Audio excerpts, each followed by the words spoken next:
My name is Karen and I make miniature models.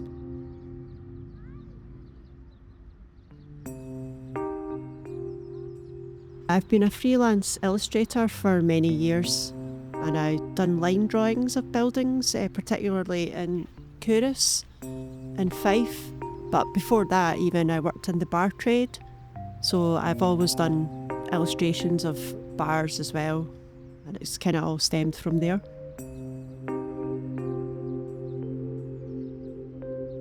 I create my models from my wee shed, as it's known as, in the garden. It's my sanctuary, an 8x6 shed that I retreat to constantly.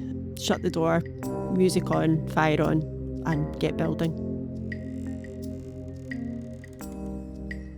I'm from quite a bad bit of Glasgow. I spent my childhood in Drumchapel, which is quite a notoriously bad scheme in the 70s. So maybe I'm drawn to these kind of places that were that were quite bad and have kind of got themselves together.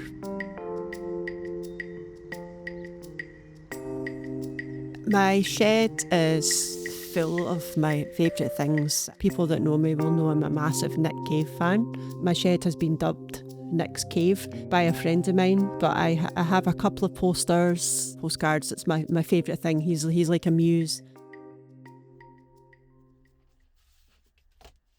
At the moment, I'm working on a commission of the Scotia Bar in Glasgow, which is reputed to be the oldest bar in Glasgow from 1792. I was commissioned to do this off the back of doing the Lauriston Bar, which isn't too far away from it, as I think they're both quite similar shaped bars.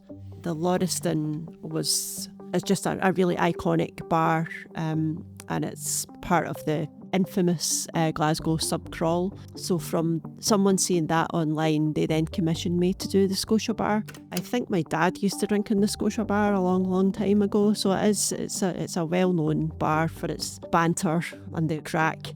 It will be tricky because it seems to have quite strange plaster work on the outside. It almost looks like it's lumpy at the bottom, so it's going to be another challenge. I'm not quite sure how I'm going to tackle that bit of it yet. And another flat roof bar where I think there used to be maybe a tenement above it that has now come down, but the bar has survived.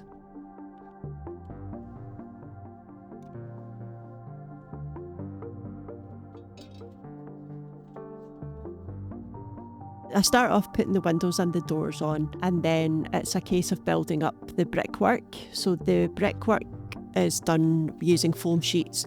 So it's kind of rudimentarily measured out. It's not done to any scale, or just everything's done by eye. So I cut out everything individually and glue everything on and build it up from there. When I had a look initially online at the photographs of the Scotia Bar, there was a bit on the side where the plaster had kind of fallen off, and on another photograph there was a huge big snooker ball stuck to the side of it, and when I compared both photographs, it seemed like the sign had fallen down and taken the plaster off, so that's what the big hole was. So I thought I'd better just drive in and have a look and see the state of play at the moment. So they have a new sign up that's covering up the plaster. I'm assuming they've had it all fixed, which was a bit of a shame because I would quite like to have done the bit with the plaster hanging off, because that's my style. Obviously not great for them.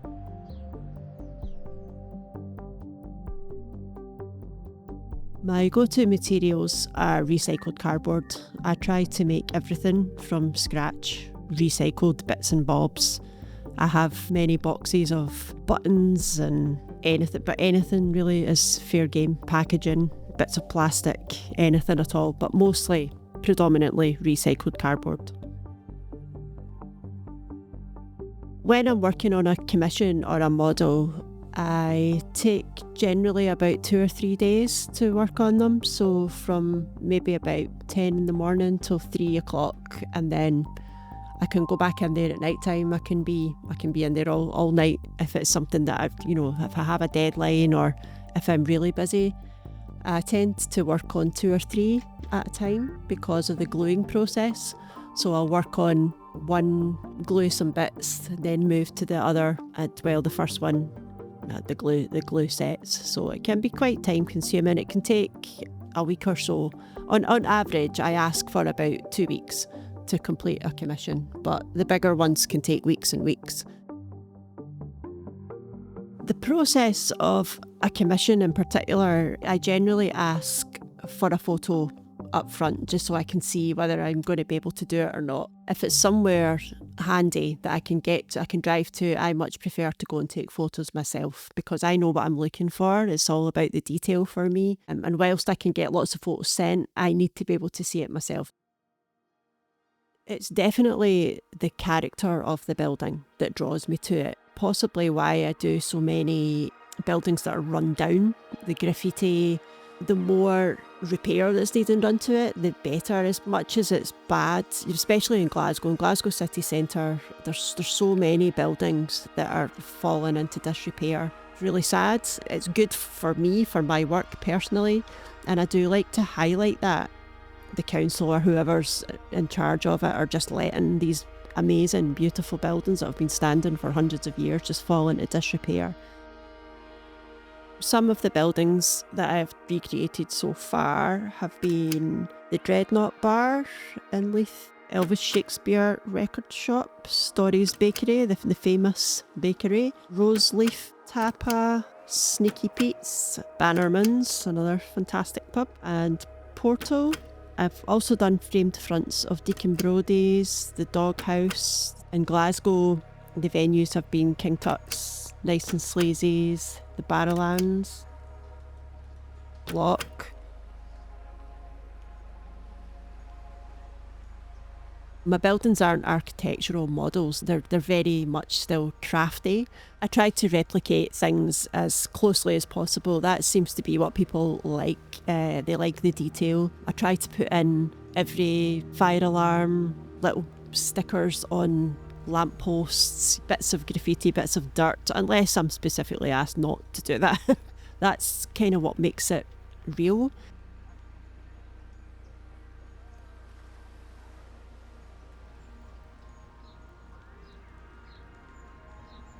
I first visited Couris about 7 years ago when I used to take my son to the playground right at the village green. It's quite a twisty road into the village, and as soon as you go past the Couris sign, it's literally like stepping back in time.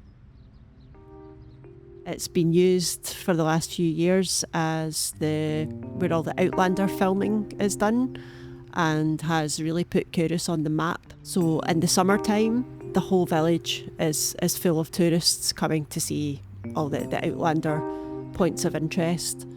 So they would walk up Tannhouse Brae to get to where the Market Cross is massively featured in Outlander, and Tannhouse Brae is right next to it. So you might recognise the buildings that I have recreated going up the hill. Very, very iconic from the colour of the plaster, the three different colours, particularly the butcher shop, or the old butcher shop with its orange plaster, and the Greek house is almost like a pink kind of shade. The house in the middle had quite a tricky stairwell to build. Stairs are always tricky.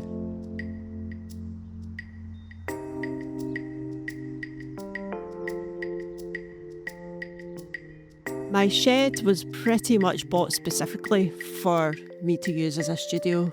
During lockdown, my husband moved into our spare room and uses it still now as his office. So I had nowhere to work anymore. So we specifically bought a shed for me to have as my studio. And I insulated it myself and decorated it all myself.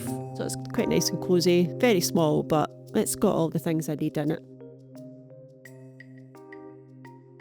I have a basic procedure that I do things in a certain order, so once the basic build from cardboard is made, it's generally, I do the windows and the doors first, and then it's the brickwork. And I lose myself in brickwork, especially tiled roofs.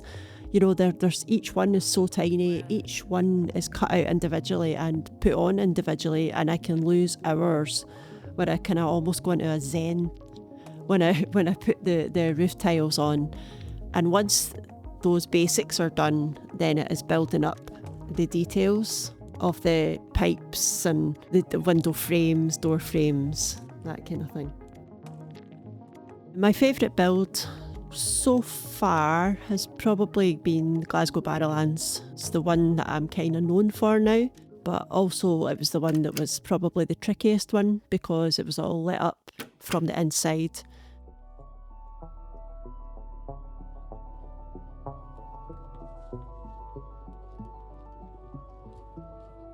I think my dream project, the one that I would absolutely love to do, is Glasgow School of Art. I love Charles Rennie Mackintosh. It's a big, big building, and I would like to have the time to do it.